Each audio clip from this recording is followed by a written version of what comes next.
విశ్వ సిగరెట్ ఇరా ప్లీజ్.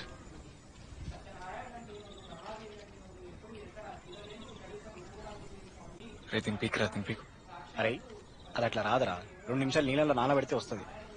ఓపిక ఉండదు కదరా, ఆ రోజు 5 నిమిషాలు ఓపిక పట్టుంటే కనీసం కమ్యూనికేషన్ ఉంటుండే మీ ఇద్దరికి. ఇప్పుడైంది మా ఇద్దరి మధ్యలో కమ్యూనికేషన్ లేదని చెప్పుకొని బాధపడుతుందా? కొని కాదరా, పెళ్లి అయిపోయిందాడా. కట్. నిజంరా, నిన్న మధ్యాహ్నమే పెళ్లి అయిపోయింది.